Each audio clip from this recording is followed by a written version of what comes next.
This video is brought to you by Thrive Fantasy, proud partners of the Jacksonville Jaguars. Thrive is all about player props for the top tier athletes, so you don't have to spend countless hours of research on sleeper players. The more props you win, the more points you receive. Thrive has given away $4 million in cash prizes and has over $140,000 guaranteed in cash prizes for Week 1 of the NFL season. Use the promo code JG9 when you sign up to receive a 100% instant first deposit match up to $100. Download the app or go to thrivefantasy.com. Sign up and prop up today. And now, on with our feature presentation. This is Hall of Fame head coach Joe Gibbs. Even though Gibbs is a member of the Pro Football Hall of Fame and won 3 Super Bowls, you could make a legitimate argument that he is one of the most underrated head coaches in the history of professional football. Not many people think of him as a top 5 or a top 10 coach, but the numbers don't lie. He won 3 Super Bowls with 3 different quarterbacks in a time where the NFC was absolutely stacked. He only had 3 seasons out of 16 where he finished with a losing record, and 2 of those came in his comeback. And he's the only head coach in the Dan Snyder era that has fielded a competitive, non-dysfunctional team, although Ron Rivera is definitely on his way to doing that. But in 1990, the team was in a bit of a crisis. Washington was a far cry from where they were 3 years before, when they were the world champions after defeating the Denver Broncos at Super Bowl XXII. And after Thanksgiving, Gibbs made a decision and made a promise to himself that would change the course of NFL history forever. It was one of the most beneficial losses by any team ever, because it completely changed Gibbs' coaching philosophy and led Washington to greatness as the new decade started. This is the story behind Washington's critical Thanksgiving loss to the Cowboys and how this game changed everything. Before I talk about the actual game and the events that happened after the game that led Gibbs to do a complete 180, we need some context to understand how Washington was doing at this point. After winning Super Bowl XXII, things were not looking great in the nation's capital.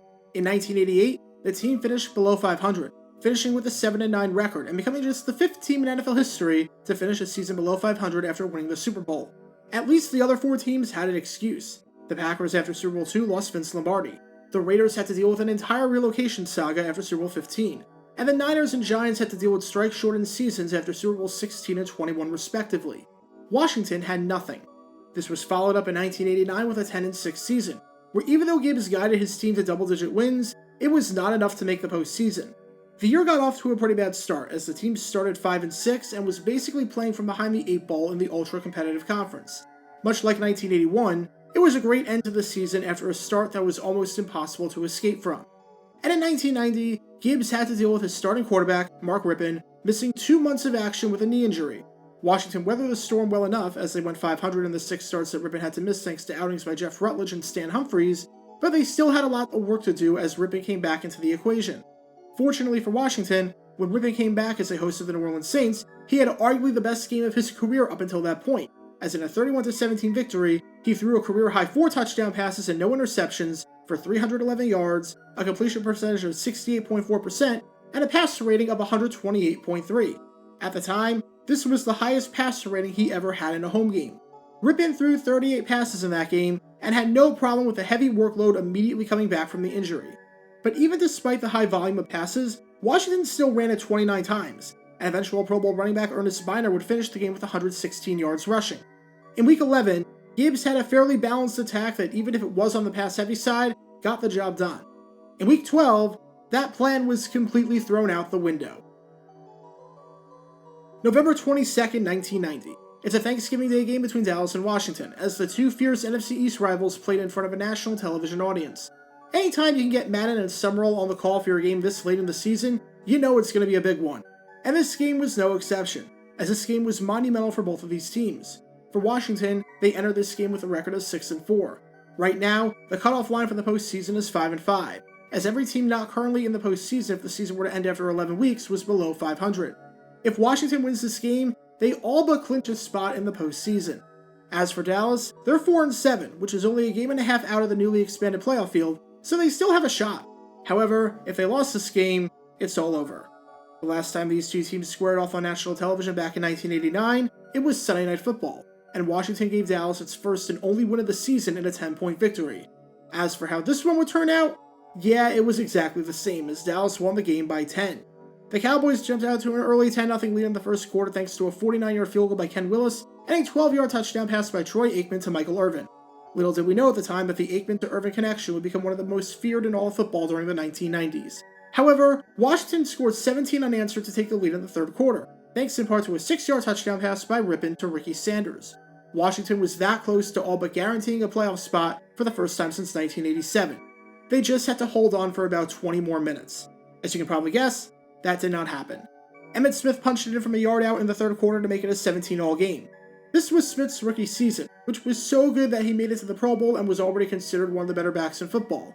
In this game, where he had 132 yards on nearly 6 yards per carry and found the end zone twice, he definitely helped his cause.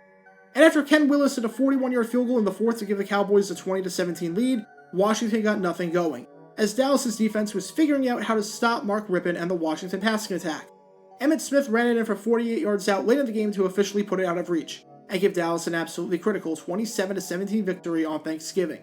After the game, while the talk on the winning side was about the play of Emmitt Smith, the talk on Washington's side was about the disappointment.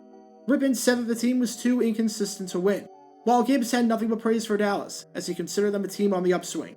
But he also said something to the effect of getting outcoached, and when you break down the numbers, it's easy to see why he felt that way. What you are watching right now is literally every single running play that Washington had in this game. I did not edit any footage, I did not leave any runs out, and I did not speed up anything or slow anything down. What you see is what you get. And what you're going to find out is that, well, they just refused to run the ball. It was almost like Gibbs knew he didn't have a John Riggins on his team, and was so impressed with what Mark Rippon did the week before, that he decided to completely abandon his ground and pound philosophy and just let it rip. What followed was an incredibly inefficient offense that had Rippon throw it 54 times, a career high at the time, and had just 15 rushes. Of the 69 plays that Washington called, 54 of them, or over 78% of them, were passing plays. Perhaps the craziest part is that in the fourth quarter, Washington did not call a single run. It'd be one thing if this was the case as they were down by 17 points and knew that they needed to move the ball quickly down the field without taking up too much of the clock. But this was a team that was either tied or down by 3 for most of the fourth quarter, and they did not call a single run. They finished the game with 36 rushing yards on these limited opportunities. And it's not like Dallas had a stout rushing defense that Washington was intentionally trying to avoid. They finished the 1990 season in the bottom half of the league in every major statistical run defense category. The week before against the Los Angeles Rams, they allowed over 5.4 yards per carry and allowed Cleveland Gary to have over 100 yards rushing and 3 rushing touchdowns. And in one game a month prior against the Phoenix Cardinals, they allowed an abysmal 223 rushing yards. Washington could have run on Dallas if they wanted to, but they chose not to. Gibbs was furious at himself for abandoning his game plan and forgetting his roots. And on the plane ride home, he immediately realized that he screwed up. He didn't need to go to the film to realize that his offense was incredibly one-dimensional when it didn't have to be. Gibbs sat next to offensive line coach Jim Hanifan and told him, "I'm going to guarantee you one thing. We're going back to Redskins football." As Hanifan would later say on Gibbs, he had gotten caught in that atmosphere of throwing the ball every down, and that nothing is good unless it's a 20 or a 25-yard gain. That loss by Washington and by Gibbs was a wake-up call for him that something had to change. Something needed to change. As for what happened next, let's just say Washington got the playoff push that they've been desperately looking for. In Week 13, 2 coaching titans squared off when Joe Gibbs battled Don Shula and the Miami Dolphins. Gibbs made it his mission to not call a pass-heavy game, and to go with what made him successful in the 1980s when he had the likes of John Riggins. The end result? Washington's best offensive game of the season. They won at 42-20, with the 42 points being the most points that Washington scored in a game all season. Rippon's 54 pass attempts the week before were reduced to a way more manageable 28. Ernest Spiner, who barely touched the ball in the second half the week before, had 32 carries for 157 yards and 3 touchdowns. And whereas Washington ran it just 15 times against Dallas, they more than tripled that total against Miami, running it 47 times. Gibbs was true to his word. Sure enough, Washington wound up winning 4 of its final 5 games. They finished the season at 10-6, and for the first time since 1987, they were playing postseason football. And the numbers for the rest of the 1990 season not only reflect this change in philosophy, but reflect how successful it was. Over the first 11 games of the season, Washington had 247 points, which was in the bottom half of the NFC, and came out to an average of just over 22 points per game. Over the final 5 games, Washington scored 134 points, coming out to an average of 26.8 points per game. If you extrapolate that number over the course of an entire season, it comes out to 429 points, which would have given them the number 1 offense in all of football, 1 point ahead of the Buffalo Bills.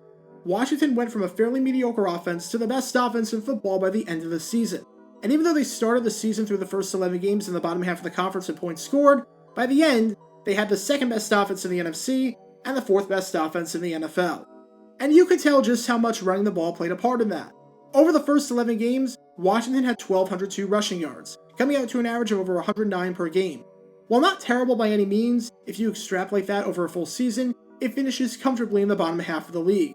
However, over the final 5 games, Washington had 881 rushing yards, coming out to an average of over 176 per game. They had 2 games in that stretch with over 220 yards rushing, as against Miami and Indianapolis, they used this running game to their advantage. Extrapolate their final 5-game average over the course of an entire season, and you get a team that comfortably finishes first in the NFL in this category. Safe to say, it was quite the turnaround. Perhaps the best and most important part about what Washington did at the end of the 1990 season was that Gibbs carried this philosophy over to 1991. No more getting enthralled with a passing game. No more throwing it 40 times a game. He was going to play balanced and emphasize the running game thanks to guys like Ernest Biner, third-round pick Ricky Irvins, and Gerald Riggs. And in 1991, Washington had the number 1 offense in all of football, scoring 485 points for an average of over 30 per game. One of the reasons why? They emphasized the ground game, leading the league in rushing attempts and rushing touchdowns. If you told any Washington fan after that Cowboys Thanksgiving game in 1990 that 1 year later they'd be leading the league in rushing attempts, I'm not sure anyone would have believed you. The season ended with Washington and Joe Gibbs both winning their 3rd Super Bowl ever, as after defeating the Buffalo Bills in convincing fashion in Super Bowl XXVI, Gibbs was once again a world champion.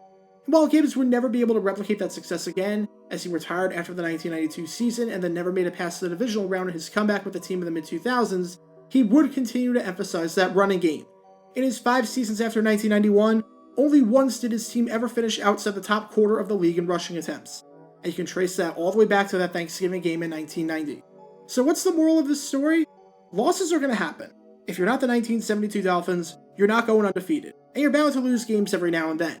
However, when you learn from the losses and when you make the necessary adjustments in the aftermath of those losses to make sure that what happened on that day doesn't happen again, that's when you know you're a great head coach. And that's exactly what Joe Gibbs did in 1990. While losing to the Cowboys, especially on Thanksgiving in front of a national television audience, is never fun, in the long run, this loss might have turned out to be better than a win.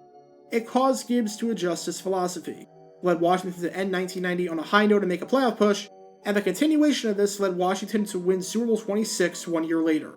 When all those elements are considered, it's no surprise that this might have been the greatest loss in Joe Gibbs' storied coaching career. Get your official Jaguar Gear 9 merchandise by going to jj9shop.com, and be sure to like this video, ring the notification bell, subscribe down below if you haven't already, as it helps the channel out a lot, and be sure to check out Twitch every Wednesday night at 9 PM Eastern for your chance to play NFL Trivia and win cash prizes. Link in the description below. If you want to see videos like this condensed down to 60 seconds, then follow me on TikTok at JaguarGator9 and subscribe to 60-second NFL History on YouTube. To see highlight videos of players throughout the history of the NFL, subscribe to JG9 Highlights. Also, special thanks to all of our Patreon supporters who help get the channel. Your support is greatly appreciated. See how you can become a patron and request future video topics in the description below.